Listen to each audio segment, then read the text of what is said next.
Yes, ni Paradizo TV twarabiyemeje twarabihaye kandi koko ntago tuzigera tubatenguha n'umunsi inumwe. Ni amakuru abagenda avugwa mu karere, avugwa mu Rwanda, avugwa muri Kongo, avugwa muri East Africa ndetse na Africa muri rusange no kwisi hose.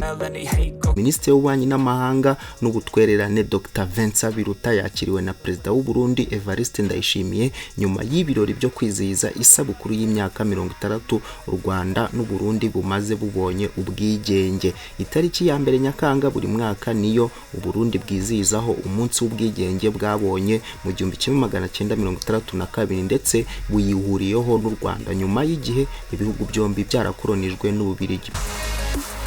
Perezida Ndayishimiye yavuze ko u Rwanda n'u Burundi ari nk'abana b'imanga kuko ibihugu byombi byaboneye rimwe ubwigenge. Ati u Rwanda n'u Burundi byacuriwe bufuni na buhoro hamwe kandi twaboneye rimwe ubwigenge, turi imanga. Iyo umurundi avuze n'umunyarwanda bavuze, umunyarwanda yavuga n'umurundi akabavuze. Yakomeje ati turimo turavuga mu izina rya twese kuko twaboneye rimwe ubwigenge, n'abanyarwanda turabakeje kuko bavuye muri ubwo butegetsi butari bumeze neza, kandi urumva ko nabo bicuza ababirigi bakavuga ngo tuzakomeza gukorana. Dr. Biruta yifatanyije n'abarundi muri birori nk'intumwa ya Perezida Kagame wanamuhaye ubutumwa ashyikiriza mugenzi we w'u Burundi Evariste Ndayishimiye, nk'uko Presidansi y'u Burundi yabitangaje mu butumwa yanyujije kuri Twitter. Ubutumwa bugira buti nyuma y'ibirori Perezida Ndayishimiye Evariste yakiriye intumwa ziyobowe na Minisitiri w'Ububanyi n'Amahanga n'Ubutwererane w'u Rwanda Dr. Vincent Biruta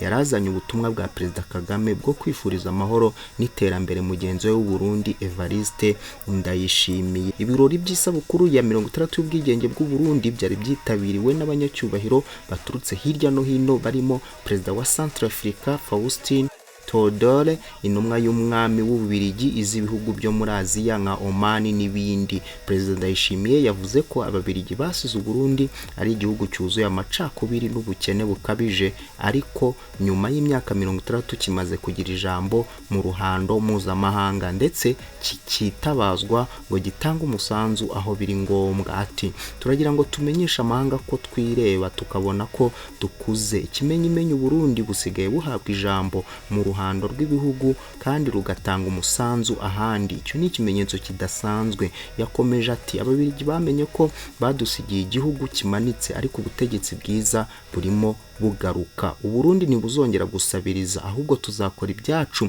dufashe n'abandi. Dukeneye abo tufatanya, ntidukeneye abadufasha, natwe turashoboye kubera ko duciye ubwenge. Abarundi bize, dufite umutungo kamere, dukeneye abo dufatanya kurwanya ubukene. Njewe sinsaba imfashanyo ahubwo nsaba ideni nzishyura. Ubwo Burundi bwizihizaga isabukuru ya 59 umwaka ushize, Minisitiri w'Intebe w'u Rwanda Dr. Ngirente Edouard niwe wari uhagarariye u Rwanda. Ni igikorwa cyakiranwe yombi bitewe n'ibihe by'umubano mubi mu bihugu byari bikirimo. Uyu mubano wagiye uzahuka buhoro buhoro aho kugeza ubigihanzwe amaso ari ifungura ry'imipaka, abaturage babyo bakongera kugenderana no guhahirana nk'uko byahoze mu myaka igera kuri 7 ishize. Ngaho rero nguko ni Paradizo TV aho tugenda tubagezaho amakuru abagiye atandukanye. Muhorana na Bukarifu twarabiyemeje twarabihaye kandi koko ntago tuzigera tubatenguha n'umunsi n'umwe. Kora subscribe ukore no kunzogera iri ku ruhande kugira ngo utazajya ucikwa n'ibyiza byinshi tugenda atukugezaho. Tubifurije amahoro y'Imana komeze abane namwe, imigisha y'Imana ikomeze ibahire muri byose. Reka tubonane ubutaha.